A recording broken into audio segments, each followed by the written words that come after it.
అయితే ఇది ఒక విపత్కరమైనటువంటి సందర్భం.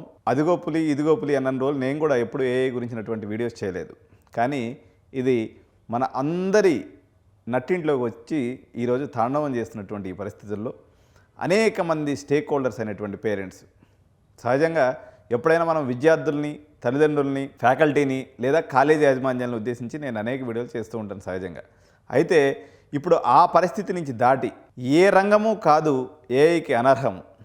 దీని యొక్క కాంపౌండింగ్ ఎఫెక్ట్ వల్ల పర్టికులర్గా మనం హైదరాబాద్లో మేము ఉంటాము.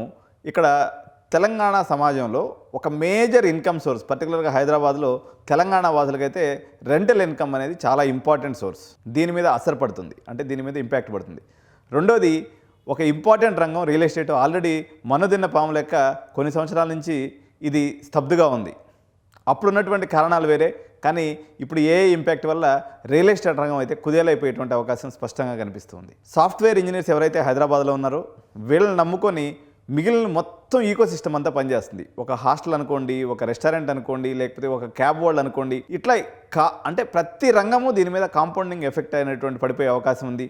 ఎవరైతే ఈ వీడియోని కంటిన్యూస్ అండి, ఇప్పుడు మనం ఏదన్నా ఒక ఇన్సిడెంట్ జరిగినప్పుడు ఎక్కడో ఎవరో ఏదో ఒక చిన్న అలిగేషన్సో లేకపోతే ఒక చిన్న హత్య లాంటిదో లేకపోతే ఇంకొక ఏదైనా ఇన్సిడెంట్ జరిగినప్పుడు దాని మీద పుంఖాలుగా మనం స్టోరీస్ చూస్తూ ఉంటాం. కానీ ఈ వీడియోని ఎంతమంది అయితే చూస్తారో, అది 1,00,000 మంది కావచ్చు, 10 లక్షల మంది కావచ్చు, ప్రతి ఒక్కరూ ఏదన్నా ఒకటి అయి ఉంటారు. ఎయిదర్ గెయినర్స్ అన్న అయి ఉంటారు, లేకపోతే లూజర్స్ అన్న అయి ఉంటారు. మధ్య మార్గంగా ఇప్పుడు ఈ వీడియోకి సంబంధం లేని వ్యక్తులు తెలుగు రాష్ట్రాల్లో కానీ ఇన్ఫ్యాక్ట్ భారతదేశంలో ఉండే అవకాశమే లేదు. 10,000 రూపాయలు ఉద్యోగస్తుడి దగ్గర నుంచి 100 కోట్లు కలిగినటువంటి వ్యక్తి వరకు ప్రతి ఇంట్లో కాదు, ప్రతి మనిషి జీవితంలో ఏదో ఒక రకమైనటువంటి, కొంతమందికి స్థాయి చిన్నగా ఉండొచ్చు దీని ఎఫెక్టు, కానీ చాలామంది ప్రజలకి, సార్ మరి గ్రామీణ ప్రాంతంలో ఉన్నటువంటి మాకు ఇది ఏంటి లాజిక్ అన్నట్లయితే, మీరు కష్టాజితానికి దేనికి పెడతారు? మీ పిల్లల చదువు కోసం పెడతారు, లేదా మీ ఆడబిడ్డల్ని మంచి సంబంధం చూసి ఇవ్వడానికి ఇస్తారు.